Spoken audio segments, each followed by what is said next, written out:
ಜಪಾನ್ನಲ್ಲಿ ನಿನ್ನೆ ಭೂಕಂಪ ಆಗಿತ್ತು. ಅದೇ ವಿಚಾರಕ್ಕೆ ಸಂಬಂಧಪಟ್ಟಂತೆ ಮತ್ತಷ್ಟು ಅಪ್ಡೇಟ್ಸ್ಗಳು ಕೂಡ ಲಭ್ಯವಾಗ್ತಾ ಇದೆ. ಜಪಾನ್ನಲ್ಲಿ ಹೊತ್ತಿ ಉರಿದ ಏರೋ 400 ಜನರಿದ್ದಂತಹ ಪ್ಲೇನ್ನಲ್ಲಿ ಬೆಂಕಿ ಹೊತ್ಕೊಂಡಿದೆ. ಜಪಾನ್ನಲ್ಲಿ ಏರೋಪ್ಲೇನ್ನಲ್ಲಿ ಬೆಂಕಿ ಕಾಣಿಸಿಕೊಂಡಿರುವಂತಹದ್ದು. 400 ಜನ ಪ್ರಯಾಣ ಮಾಡ್ತಾ ಇದ್ದಂತಹ ಫ್ಲೈನ್ ಇದು. ಇದರಲ್ಲಿ ಬೆಂಕಿ ಕಾಣಿಸಿಕೊಂಡಿದೆ. ಏಕಾಏಕಿಯಾಗಿ ಬೆಂಕಿ ಕಾಣಿಸಿಕೊಂಡಿದ್ರಿಂದ ಸಹಜವಾಗಿಯೇ ಆತಂಕ ಕೂಡ ಮನೆ ಮಾಡಿರುವಂತಹದ್ದು. ಜಪಾನ್ನಲ್ಲಾಗಿರುವಂತಹ ಘಟನೆ.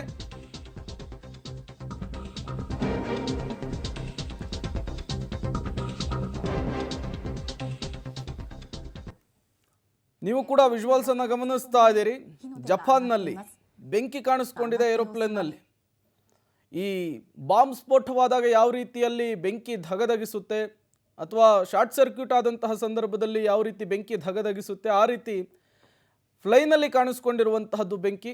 ಸಹಜವಾಗಿಯೇ ಆತಂಕ ಮನೆ ಮಾಡಿತ್ತು. ನಿನ್ನೆ ಅಷ್ಟೇ ಜಪಾನ್ನಲ್ಲಿ ಪ್ರಬಲ ಭೂಕಂಪ ಆಗಿತ್ತು, ಬ್ಯಾಕ್ ಟು ಬ್ಯಾಕ್ ಆಗಿ. ಈ ಬೆನ್ನಲ್ಲೇ ಈ ರೀತಿ ಬೆಂಕಿ ಕಾಣಿಸ್ಕೊಂಡಿರೋದು ಸಹಜವಾಗಿಯೇ ಜಪಾನ್ನಲ್ಲಿ ಆತಂಕವನ್ನು ಮನೆ ಮಾಡಿರುವಂತಹದ್ದು.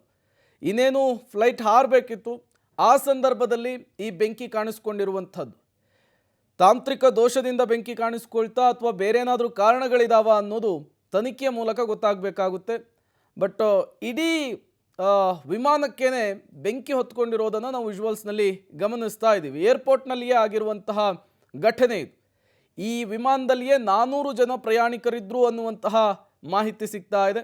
ಇಷ್ಟು ದೊಡ್ಡ ಮಟ್ಟದಲ್ಲಿ ಬೆಂಕಿ ಕಾಣಿಸ್ಕೊಂಡಿರೋದ್ರಿಂದ ಪ್ರಯಾಣಿಕರಿಗೆ ಏನಾದರೂ ಆಗಿದೆಯಾ ಅನ್ನೋದು ಕೂಡ ಗೊತ್ತಾಗಬೇಕಾಗುತ್ತೆ. ಕಾರಣ ಚಲಿಸ್ತಾ ಇರುವಂತಹ ಏರೋಪ್ಲೇನ್ ಇದು. ಇನ್ನೇನು ಹಾರಲಿಕ್ಕೆ ಆರಂಭವಾಗುವಂತಹ ಸಂದರ್ಭದಲ್ಲಿಯೇ ಏಕಾಏಕಿಯಾಗಿ ಬೆಂಕಿ ಕಾಣಿಸ್ಕೊಂಡಿದೆ. ಸಹಜವಾಗಿಯೇ ಇದು ಏರ್ಪೋರ್ಟ್ನಲ್ಲಿ ಈ ರೀತಿಯ ಬೆಂಕಿ ಕಾಣಿಸ್ಕೊಂಡಿರೋದು ಆತಂಕಕ್ಕೂ ಕೂಡ ಕಾರಣವಾಗಿರುವಂತಹದ್ದು. ಮತ್ತಷ್ಟು ಡೀಟೇಲ್ಸನ್ನು ಕೊಡ್ತಾರೆ ನಮ್ಮ ಪ್ರತಿನಿಧಿ ಶಬೀರ್. ದೂರವಾಣಿ ಸಂಪರ್ಕದಲ್ಲಿ ಜಾಯ್ನ್ ಆಗಿದ್ದಾರೆ. ಶಬೀರ್, ಏಕಾಏಕಿಯಾಗಿ ವಿಮಾನದಲ್ಲಿ ಬೆಂಕಿ ಕಾಣಿಸ್ಕೊಳ್ಳಲಿಕ್ಕೆ ಕಾರಣ ಏನು? ಜೊತೆಗೆ ಪ್ರಯಾಣಿಕರನ್ನ ರಕ್ಷಣಾ ಕಾರ್ಯ ಮಾಡಲಾಗಿದೆಯಾ ಹೇಗೆ ಅಂತ? ಪ್ರೇಮ್, ಸದ್ಯಕ್ಕೀಗ ಪ್ರಯಾಣಿಕರನ್ನ ರಕ್ಷಣೆ ಮಾಡುವಂತ ಕೆಲಸ ಮುಂದುವರೆದಿದೆ.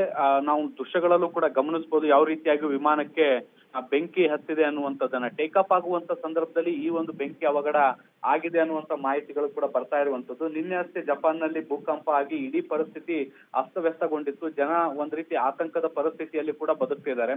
ಈ ಸಂದರ್ಭದಲ್ಲಿ ಫ್ಲೈಟ್ಗಳ ಹಾರಾಟಕ್ಕೂ ಕೂಡ ಕೆಲವೊಂದಿಷ್ಟು ನಿರ್ಬಂಧಗಳನ್ನ ವಿಧಿಸಲಾಗಿತ್ತು. ಈ ಸಂದರ್ಭದಲ್ಲಿ ಕೆಲವು ವಿಮಾನಗಳಿಗೆ ಮಾತ್ರ ಹಾರಾಟವನ್ನ ಅವಕಾಶ ಮಾಡಿಕೊಡ್ಲಾಗಿತ್ತು. ಈ ಸಂದರ್ಭದಲ್ಲಿ ಈ ವಿಮಾನ ಏನು ಹಾರಾಟ ನಡೆಸ್ತಾ ಇತ್ತು, ಈ ಸಂದರ್ಭದಲ್ಲಿ ಟೇಕ್ ಆಫ್ ಆಗುವಂತ ಸಂದರ್ಭದಲ್ಲೇ ಬೆಂಕಿಗೆ ಆಹುತಿಯಾಗಿದೆ ಅನ್ನುವಂತ ಮಾಹಿತಿಗಳು ಬರ್ತಾ ಇತ್ತು. ಸುಮಾರು 400 ಜನ ಪ್ರಯಾಣಿಕರು ಈ ಒಂದು ವಿಮಾನದಲ್ಲಿ ಇದ್ರು ಅನ್ನುವಂತ ಮಾಹಿತಿಗಳು ಕೂಡ ಇರುವಂತದ್ದು. ಈ ಒಂದು ಪ್ರಯಾಣಿಕರನ್ನ ಈಗ ಸದ್ಯಕ್ಕೆ ರಕ್ಷಣೆ ಮಾಡುವಂತ ಕೆಲಸವನ್ನ ಕೂಡ ಮಾಡಲಾಗಿದೆ. ಪ್ರೇಮ್, ಶಬೀರ್, ಈ ರೀತಿ ಏಕಾಏಕಿಯಾಗಿ ಬೆಂಕಿ ಕಾಣಿಸ್ಕೊಳ್ಳಿಕ್ಕೆ ಕಾರಣ ಏನಿರಬಹುದು ಅಂತೇಳಿ ತನಿಖೆ ಮೂಲಕ ಗೊತ್ತಾಗಬೇಕಾಗುತ್ತಾ ಹೇಗೆ ಅಂತ? ಈಗ ಏಕಾಏಕಿ ಬೆಂಕಿಗೆ ಆಹುತಿ ಆಗ್ಲಿಕ್ಕೆ ಕಾರಣ ಏನು, ಮತ್ತೆ ಬೆಂಕಿ ಎಲ್ಲಿಂದ ಹೊತ್ಕೊಳ್ತು ಅನ್ನುವಂಥದ್ರ ಬಗ್ಗೆ ಇನ್ನೂ ಕೂಡ ನಿರ್ದಿಷ್ಟವಾದಂತ ಕಾರಣಗಳಿಲ್ಲ. ಇದಕ್ಕೆ ಸಂಬಂಧಪಟ್ಟಂತೆ ತನಿಖೆ ಬೇಕು ಅಥವಾ ಪ್ರಾಥಮಿಕ ಮಾಹಿತಿಯನ್ನ ಕೂಡ ಬಿಡುಗಡೆ ಮಾಡ್ಬೇಕಾಗತ್ತೆ. ಈವರೆಗೂ ಕೂಡ ಏರ್ಲೈನ್ಸ್ ಕಂಪನಿಯಿಂದ ಯಾವುದೇ ರೀತಿಯಾದಂತಹ ಪ್ರಾಥಮಿಕ ಮಾಹಿತಿಗಳು ಕೂಡ ಬಿಡುಗಡೆ ಆಗಿಲ್ಲ. ಮತ್ತೆ ಮುಂದಿನ ದಿನಗಳಲ್ಲಿ ಪ್ರಾಥಮಿಕ ಮಾಹಿತಿಯನ್ನು ನೀಡಿದ ಬಳಿಕ ಇಡೀ ಘಟನೆಗೆ ಸಂಬಂಧಪಟ್ಟಂತೆ ವಿಸ್ತೃತವಾದಂತಹ ತನಿಖೆಯನ್ನ ಕೂಡ ನಾವು ನಿರೀಕ್ಷೆ ಮಾಡಬಹುದು.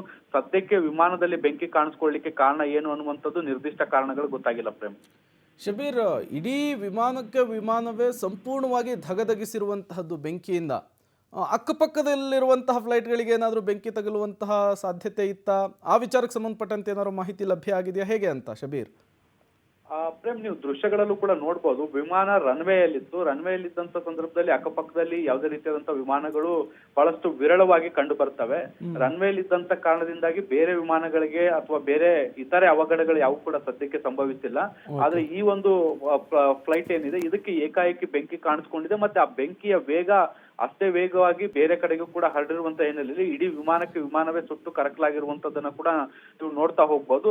ಸಾಧ್ಯವಾದಷ್ಟು ವೇಗವಾಗಿ ಪ್ರಯಾಣಿಕರನ್ನ ಕೆಳಗಿಳಿಸುವಂತ ಕೆಲಸವನ್ನ ಮಾಡಿದಂತ ಹಿನ್ನೆಲೆಯಲ್ಲಿ ಯಾವುದೇ ರೀತಿಯಾದಂತಹ ದೊಡ್ಡ ಪ್ರಮಾಣದ ಅವಘಡಗಳ ಆಗಿಲ್ಲ ಅನ್ನುವಂಥದ್ದು ಈವರೆಗೂ ಕೂಡ ಸಿಗ್ತಾ ಇರುವಂತ ಮಾಹಿತಿಗಳು. ಪ್ರೇಮ್,